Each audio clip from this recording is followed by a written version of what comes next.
Hello मेरे प्यारे बच्चों, कैसे हैं आप सब। आई होप आप सब ठीक होंगे, मस्त होंगे और अच्छे से पढ़ाई कर रहे होंगे। तो बच्चों, मैं आज आप लोगों के लिए बहुत ही मोस्ट इंपॉर्टेंट हिस्ट्री का सब्जेक्टिव क्वेश्चन लेके आई हूँ। ठीक है, तो वीडियो को बिल्कुल भी मिस मत करना, लास्ट देखना। अगर आप लोग चैनल पर नए हैं तो चैनल को सब्सक्राइब करना और वीडियो को लाइक करना बिल्कुल ना भूलना। ठीक है, देखो आज का हमारा पहला क्वेश्चन क्या है।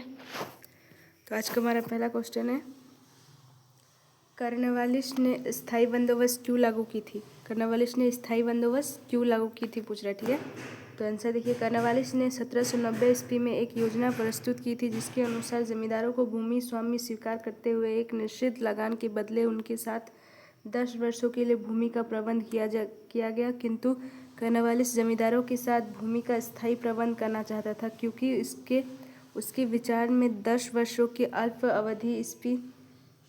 अवधि में कोई भी जमींदार भूमि से स्थायी सुधार करने का प्रयास नहीं करेगा। अतः 1790 ईस्वी में जमींदारों के साथ 10 वर्षों के लिए प्रबंध को कंपनी के निर्देशों की स्वीकृति से 1793 ईस्वी को स्थायी घोषित किया। 22 मार्च 1793 ईस्वी के एक अध्यादेश के द्वारा स्थायी प्रबंध लागू कर दिया गया। भूमि स्वराज की यह व्यवस्था देश के स्वतंत्र होने तक चली। ठीक है, स्वतंत्र होने तक बनी रही। आगे देखो, स्थायी प्रबंध के द्वारा कॉर्नवालिस का उद्देश्य भारत में जमींदारों के रूप में एक ऐसे वर्ग की स्थापना करना था जो ब्रिटिश सरकार के प्रति वफादार हो। इस व्यवस्था ने राजा, तालुकदार एवं जमींदारों का एक ऐसा वर्ग उत्पन्न किया जिसके समाज पर प्रभुत्व था। स्थायी प्रबंध के द्वारा कॉर्नवालिस प्रतिवर्ष लगान वसूली के झंझट, परेशानी, अनावश्यक व्यय एवं समय की बर्बादी से बचना चाहता था। भूमि कर निश्चित हो जाने और स्थायी बंदोबस्त के कारण अधिक आमदनी के लिए जमींदारों का अधिक परिश्रम एवं पूंजी लगाने की प्रेरणा मिली। फलस्वरूप उपज में वृद्धि हुई। ठीक है, तो ये आंसर था आपका, कॉर्नवालिस ने स्थायी बंदोबस्त क्यों लागू किया। ठीक है, चलो अब नेक्स्ट क्वेश्चन चलते हैं, क्योंकि अभी बहुत जल्दी वीडियो बनाने हैं, क्योंकि अभी बहुत सारे क्वेश्चन बाकी है। ठीक है, तो चलो अगला क्वेश्चन क्या है, काला शहर और गोरा शहर में अंतर स्पष्ट करें। ये 2018, 20 और 24 में पूछा गया। ठीक है, देखिए, ब्लैक टाउन और वाइट टाउन, जिसको काला शहर और गोरा शहर बोला जाता है। ठीक है, नस्ली शब्द थे जो अंग्रेजों द्वारा उत्पन्न किए गए थे। इसके निम्नलिखित अंतर है। ठीक है, तो पहला अंतर देखिए, ब्लैक टाउन भारतीय की बस्तियां थी और वाइट टाउन अंग्रेजों की बस्तियां थी। ठीक है, ब्लैक टाउन क्या थी, भारतीयों की बस्तियां थी और वाइट टाउन अंग्रेजों की बस्तियां थी। ठीक है, दूसरा क्या है, ब्लैक टाउन गंदे होते थे तथा यह बीमारी फैलने का डर होता था, जबकि वाइट टाउन साफ सुथरे होते थे और बीमारी महामारी से मुक्त थे। ठीक है, मतलब अंग्रेजों की तरह उधर महामारी से वो लोग मुक्त थे। अगला देखो, तीसरा क्या है, ब्लैक टाउन के मकान परंपरागत ढंग के दलानी मकान थे। वाइट टाउन के मकान सुंदर होते थे और इनके आसपास छावनियाँ भी होती थी। ठीक है, चौथा क्या है, ब्लैक टाउन में भारतीय अर्थात अश्वेतों के रहने के कारण उन्हें ब्लैक कहा जाता था, जबकि वाइट टाउन अंग्रेजों अर्थात श्वेतों के रहने के कारण वाइट टाउन कहा जाता था। ठीक है, आगे देखो क्या है, जबकि ये आंसर हो गया। अब आगे देखो, अगला पॉइंट क्या है, अगला पॉइंट है, वाइट टाउन की किलेबंदी होती थी जबकि ब्लैक टाउन किलेबंदी के बाहर होते थे। ठीक है, छठा क्या है, कारखाने और दफ्तर वाइट टाउन के अंतर्गत किले के अंदर ही होते थे। ठीक है, और देखिए सातवां है, ब्लैक टाउन में अक्सर शोरगुल होते रहता था, जबकि वाइट टाउन शांत क्षेत्र था। ठीक है, तो ये अंग्रेजों की बस्ती और हमारे भारत के लोगों की बस्ती के बारे में बता रहा है। ठीक है, जो भारत में पहले था, ब्लैक टाउन और वाइट टाउन, जिसको काला शहर और गोरा शहर कहा जाता था। ठीक है, चलो अब नेक्स्ट क्वेश्चन देखो, पहला क्या है, गोलमेज सम्मेलन क्यों बुलाए गए थे और क्यों विफल हो गया ये गोलमेज सम्मेलन। तो ये 2017 में पूछा गया। ठीक है, तो आंसर देखो, गोलमेज सम्मेलन, गांधी जी की नमक यात्रा ने पूरी दुनिया का ध्यान अपनी ओर आकर्षित किया। अमेरिका के टाइम्स पत्रिका ने प्रारंभ में इस यात्रा की खिल्ली उड़ाई थी, लेकिन तुरंत ही उसने अपनी राय बदल दी। इस यात्रा की यूरोप और अमेरिका प्रेस ने व्यापक कवरेज थी। भारत में भारी संख्या में लोगों ने अपनी गिरफ्तारी दी, जिसमें औरतें भी शामिल थे। ठीक है, गोलमेज सम्मेलन में जिसमें औरतें भी शामिल थे। इतने बड़े जन आंदोलन के कारण अंग्रेज़ों को यह एहसास हुआ कि उनका शासन अधिक दिन तक नहीं चलेगा, इसलिए अब भारतीय की सत्ता में हिस्सा देना ज़रूरी है। इस लक्ष्य को ध्यान रखते हुए उन्होंने गांधी जी तथा आंदोलनकारियों को गोलमेज सम्मेलन में समझौते के लिए इंग्लैंड बुलाया। ठीक है, पहला गोलमेज सम्मेलन नवंबर 1930 को हुआ था। ठीक है, पहला गोलमेज सम्मेलन कब हुआ था? तो नवंबर 1930 को हुआ था। इस पर विचार के लिए कुल 3 गोलमेज सम्मेलन हुए और इनका कोई महत्वपूर्ण परिणाम नहीं निकला। इसके निम्नलिखित कारण थे। कौन कौन से कारण थे जिसकी वजह से इनका कोई परिणाम नहीं निकला? तो गोलमेज सम्मेलन असफलता की प्रथम कारण क्या है? देखिए, प्रथम गोलमेज सम्मेलन नवंबर 1930 में वायसराय इरविन के सामने जो शर्त रखी गई उसमें सभी कैदी की रिहाई और तटीय इलाकों में नमक उत्पादन की अनुमति देना शामिल था, परंतु इसे स्वीकार नहीं किया गया। ठीक है, इसे स्वीकार नहीं किया। फिर इसमें कोई भारतीय नेता नहीं था, क्योंकि इसमें कोई भारतीय नेता नहीं था। दूसरा विफल होने का वजह क्या था? द्वितीय गोलमेज सम्मेलन 1931 में हुआ। लंबी बैठकों के पश्चात कोई नतीजा नहीं निकला। वस्तुतः भारतीय नेताओं में 2 विवाद उत्पन्न हो गए। गांधी जी का कहना था कि उनकी पार्टी पूरे भारत को प्रतिनिधित्व करती है। इस दावे की 3 पार्टियां ने चुनौती दी। ठीक है, इस दावे को कितने पार्टियों ने चुनौती दी? तो 3 पार्टियों ने चुनौती दी। ठीक है, तीसरा क्या है? प्रत्येक दल और नेता अपने अपने पक्ष विचार तक और मांगे रखते रहे, जिसका कुछ भी परिणाम नहीं हुआ निकल सका। ठीक है, नहीं निकल सका और गांधी जी खाली हाथ भारत लौट आए। यहाँ आकर उन्होंने सविनय अवज्ञा आंदोलन शुरू कर दिया। ठीक है, चौथा क्या है? भारत में नए वायसराय लॉर्ड वेलिंगटन को गांधी जी ने बिल्कुल हमदर्दी नहीं थी। ठीक है, उसने एक निजी पत्र में स्पष्ट रूप से इस बात की पुष्टि की थी कि अगर गांधी ने ना होते तो यह दुनिया वाकई बहुत खूबसूरत होती।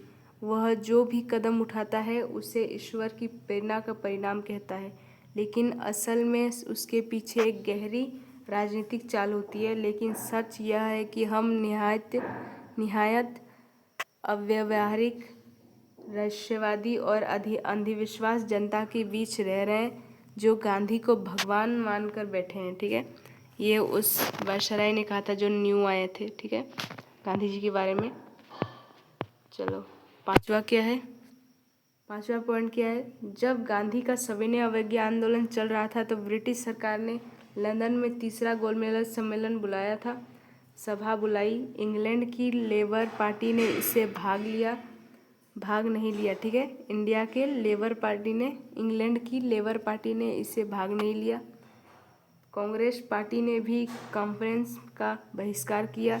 सरकार की हाँ में हाँ मिलाने वाले कुछ भारतीय प्रतिनिधियों ने भाग लिया। सम्मेलन में लिए गए निर्णयों को श्वेत पत्र के रूप में प्रकाशित किया गया और इसके आधार पर 1935 को गवर्नमेंट ऑफ इंडिया एक्ट पास किया गया। ठीक है, कब पास किया गया था? गवर्नमेंट ऑफ इंडिया एक्ट, तो 1935 को। ठीक है, चलो आगे देखो। ये था गोलमेज सम्मेलन का आंसर। ठीक है, चलिए अब नेक्स्ट क्वेश्चन की ओर आगे बढ़ते हैं। हमारा नेक्स्ट क्वेश्चन क्या है? ये बहुत ही मोस्ट इम्पोर्टेंट क्वेश्चन है, तो इसको बिल्कुल भी अनदेखा मत करना। ठीक है, क्या है? देखो, महात्मा बुद्ध के जीवन और शिक्षाओं की विवेचना करें। मतलब महात्मा बुद्ध के बारे में। ठीक है, गौतम बुद्ध के बारे में। महात्मा बुद्ध मतलब गौतम बुद्ध के बारे में। ये 2013, 15, 17, 19 में पूछा गया क्वेश्चन है। ठीक है, तो इसको तो बिल्कुल ही लिख ही लेना। ठीक है,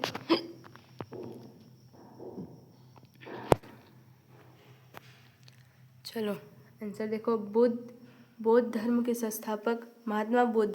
ठीक है, उनका जन्म नेपाल के कपिलवस्तु नामक नगर में राजा सुद्धोधन के यहाँ हुआ।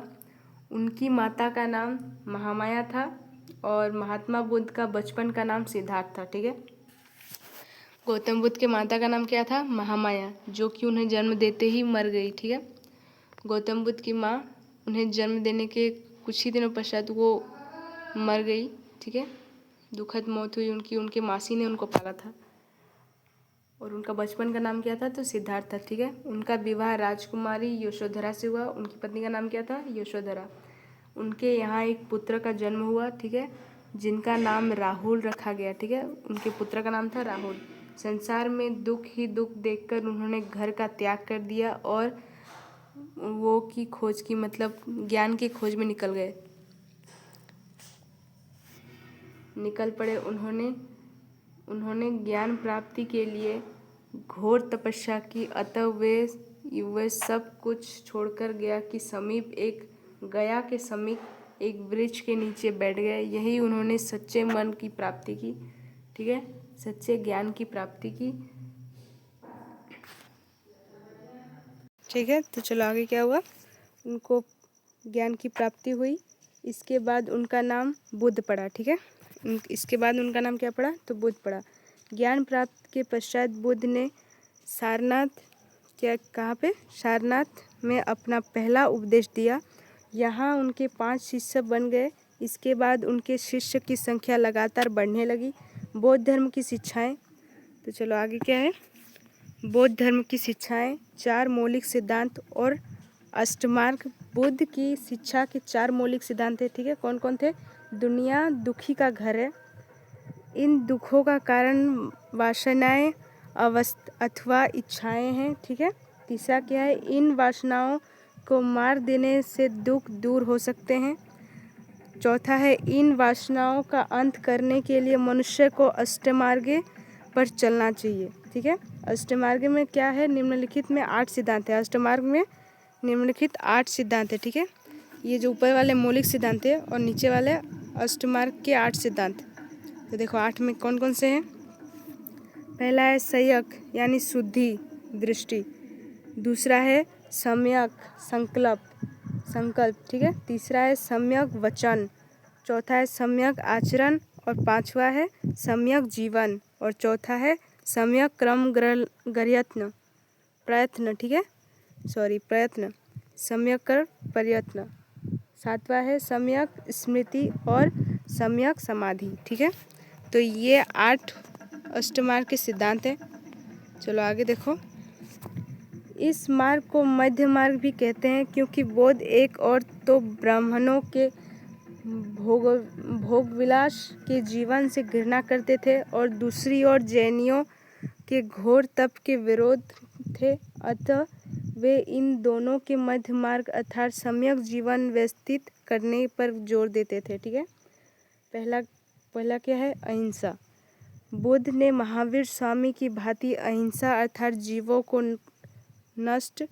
कष्ट ना पहुंचाने पर काफ़ी जोर दिया। उनका यह विचार था कि मनुष्य को ना तो पशुओं का वध करना चाहिए और ना ही उन्हें तंग करना चाहिए।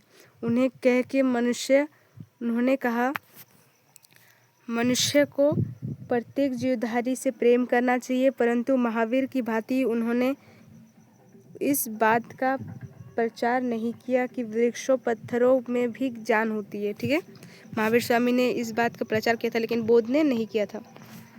आगे देखो क्या है? ईश्वर के अस्तित्व के विषय में मौन। बौद्ध ईश्वर के विषय में मौन थे क्योंकि वे ऐसे वाद विवाद में नहीं पड़ना चाहते थे जिससे उनका धर्म भी हिंदू धर्म की भांति समझने में कठिन हो जाए। ईश्वर है या नहीं और यदि है तो उसका स्वरूप क्या है, वह कहाँ रहता है, ये कुछ ऐसे प्रश्न हैं जिन पर बहुत वाद विवाद हो सकते हैं और ऐसे वाद विवाद से महात्मा बुद्ध बचना चाहते थे। ठीक है, चलो ये इतना ही ऑप्शन है, देख लीजिए। ठीक है, बहुत लंबा है वरना। देखो कल तुम लोग एग्ज़ाम है ना, तो इतना भी लिख लोगे तो बहुत नंबर मिलेंगे, तो इतना याद कर लो। चलिए ये जो है ना बहुत ही मोस्ट इम्पोर्टेंट क्वेश्चन है। हड़प्पा सभ्यता का प्रमुख स्थल का वर्णन कीजिए। ठीक है, हड़प्पा सभ्यता के प्रमुख स्थल का वर्णन करने के लिए कह रहा है, जैसे मोहनजोदड़ो, हड़प्पा, चंद्रहुदड़ो, लोथल, कालीबंगा, राखीगिरी, इन सब का वर्णन करने के लिए कह रहा है। ठीक है, तो आंसर देखिए क्या है? हड़प्पा संस्कृति के लगभग 1000 स्थलों की जानकारी है, परंतु परिपक्व हड़प्पा संस्कृति के स्थल लगभग 1 दर्जन है जो निम्नलिखित है। ठीक है, कौन कौन से है? हड़प्पा, पहला है हड़प्पा। यह स्थल पश्चिमी पंजाब मीठानागपुर मिंटगुमरी जिले में स्थित है। इसके उत्तर में विशाल और समृद्धि नगर का आवेश प्राप्त होता है। ठीक है, दूसरा है मोहनजोदाड़ो। यह सिंध का लकराना जिले में सिंधु नदी के तट पर स्थित है। यहाँ से समृद्धि नगर के साथ साथ एक विशाल सार्वजनिक स्नानघर प्राप्त हुआ है। ठीक है, मोहनजोदाड़ो में एक विशाल स्नानघर प्राप्त हुआ है, एक विशाल अन्नागार भी प्राप्त हुआ है। ठीक है, और क्वेश्चन पूछा कि स्नानघर और अन्नागार कहाँ मिला है, तो वो मोहनजोदाड़ो में मिला है। ठीक है, मोहनजोदाड़ो हड़प्पा का सबसे बड़ा शहर है। चलो, तीसरा है चनुहुद्रो। यह मोहनजोदाड़ो से दक्षिण पूर्व दिशा में 130 किलोमीटर की दूरी पर स्थित है। यहाँ से भी नगर का आवेश मिलता है। ठीक है, चौथा है लोथल। यह स्थल कठियावाड़ा में स्थित है। विद्वानों के अनुसार यह हड़प्पा संस्कृति का एक बंदरगाह था। संभवतः यह सती प्रथा भी थी। ठीक है, यहाँ सती प्रथा भी थी। चलो आगे देखो, आगे है कालीबंगा। यह राजस्थान के गंगानगर जिले में के घाघर नदी के किनारे स्थित है। यहाँ से भी पूर्व नगर आवेश मिला है। ठीक है, चौथा है बनवाली। यह हरियाणा के हिसार जिले में है। यहाँ से हड़प्पा पूर्व और हड़प्पा कालीन संस्कृतियों के अवशेष मिले हैं। ठीक है, चलो, सातवां है सूतकांडोर और सुरकोटड़ा। ठीक है, कोतड़ा। इन समुद्र तट नगरों में परिपक्व हड़प्पा संस्कृति के अवशेष मिले हैं। ठीक है, आठवां है रंगपुर और रोजड़ी। यह कठियावाड़ा प्रायद्वीप में है। यहाँ उत्तर हड़प्पा के अंश मिले हैं। तो ये था हड़प्पा सभ्यता के शहरों का, मतलब हड़प्पा सभ्यता के प्रमुख स्थलों का वर्णन। ठीक है, चलो अब नेक्स्ट क्वेश्चन देखो। ये इब्न बतूता के बारे में है ना, बाजार का वर्णन। इब्न बतूता ने बाजार का वर्णन क्यों किया था, ये आप लोग खुद पढ़ लेना। ठीक है, क्योंकि अगर मैं पढ़ाऊँगी वीडियो लॉन्ग बनेगा, फिर मुझे मेरा अपलोड नहीं होगा, और अभी बहुत कम टाइम है। फ़ोन जब ख़राब होता है ना तो दिमाग ख़राब हो जाता है, जिसकी वजह से मैं वीडियो नहीं बना पाई। ठीक है, वैसे ही बना रही हूँ, 1-2 बना पा रही हूँ, तो उसी को छोड़ रही हूँ ताकि आप लोगों को हेल्प मिल जाए। चलो देखो, ये अच्छे से लिख लेना। ठीक है, इसको एक बार रीडिंग कर लेना प्लीज़ खुद से, आई रिक्वेस्ट है।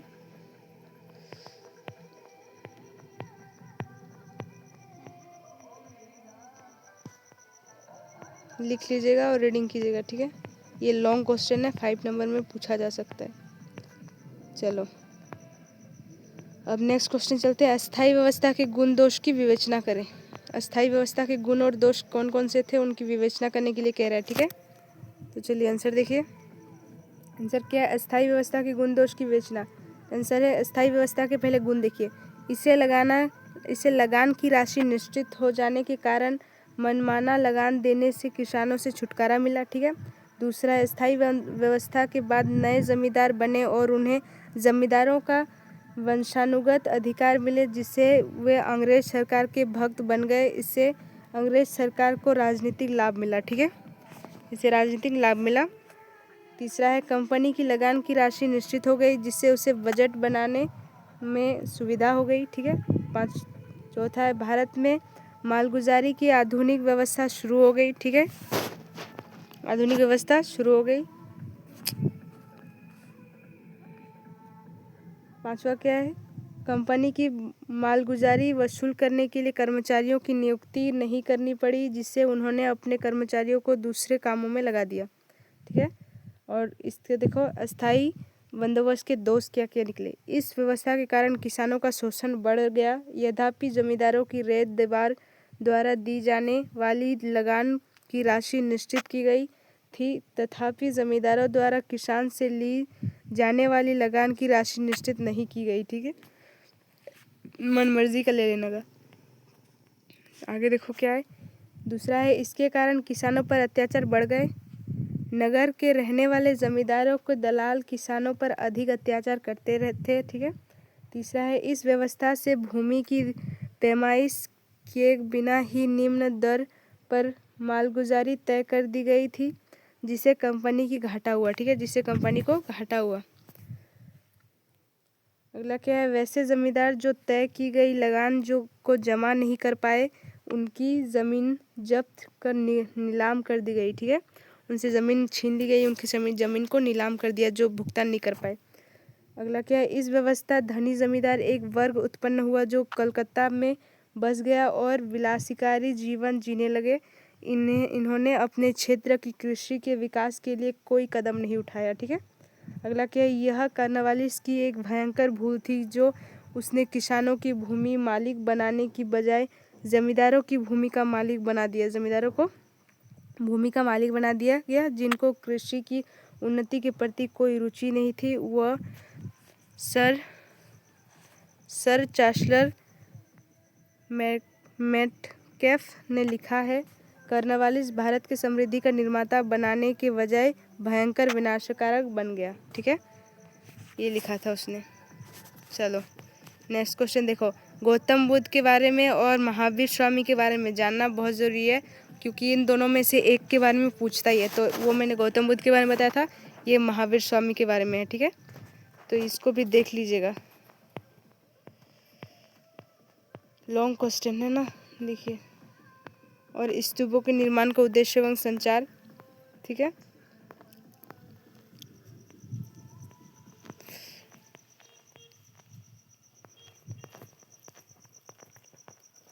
ये इम्पोर्टेंट है तो मैं पढ़ा ही देती हूँ नहीं।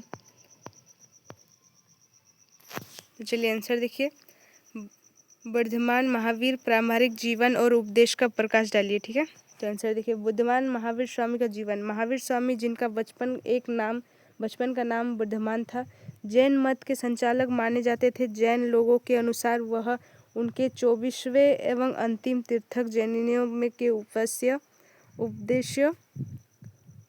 उपदेश्य देव अथवा मुक्तिदाता थे। महावीर स्वामी जैनियों के सबसे बड़े और लोकप्रिय तीर्थक थे। इनका जन्म 599 ईसा पूर्व में वैशाली जो कि बिहार का एक नगर है, ठीक है, के निकट कुंडा ग्राम में हुआ।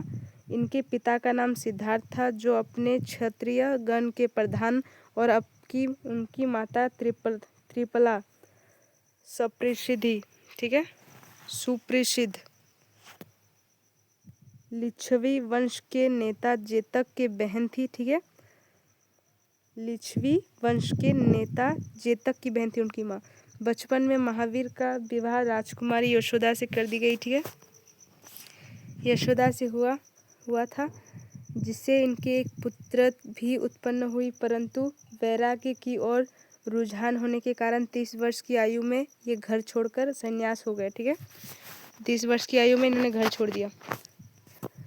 स्वामी महावीर 12 वर्ष तक सच्चे ज्ञान की खोज में घूमते रहे। लोगों ने खूब हंसी उड़ाई परंतु वे अपनी साधना में लीन रहे।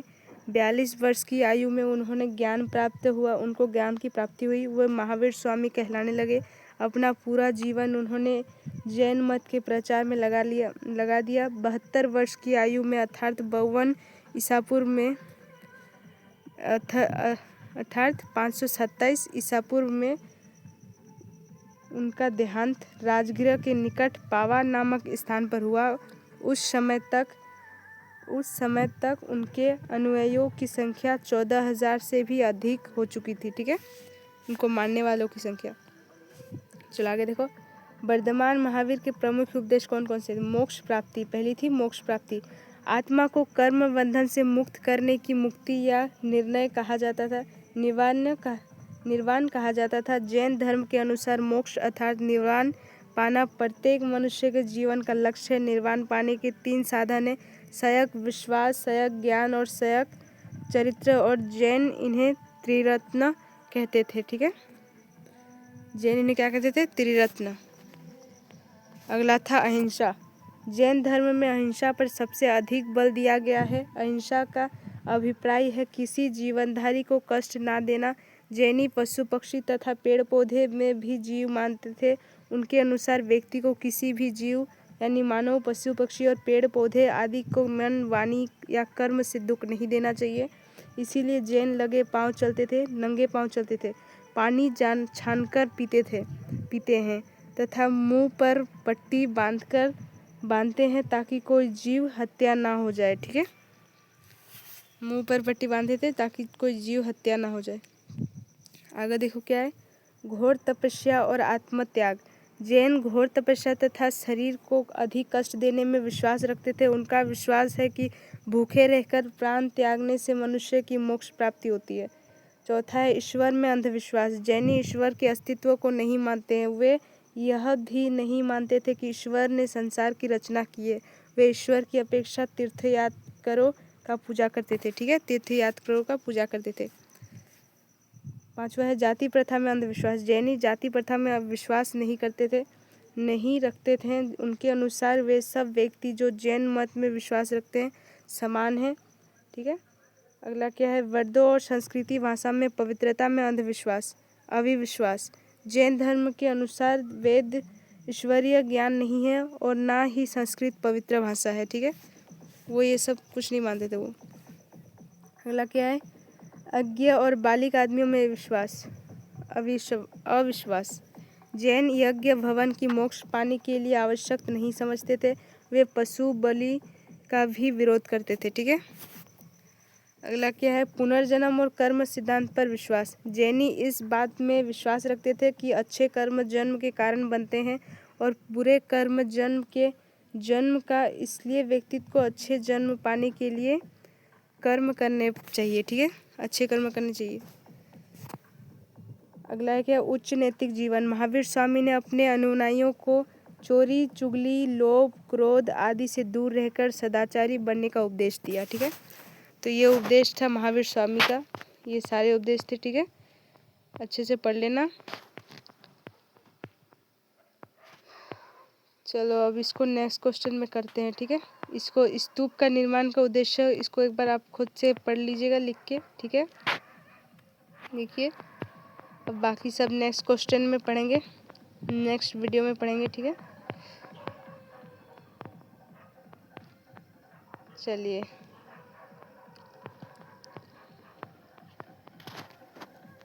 ओके, नेक्स्ट वीडियो में मिलते हैं, बाय।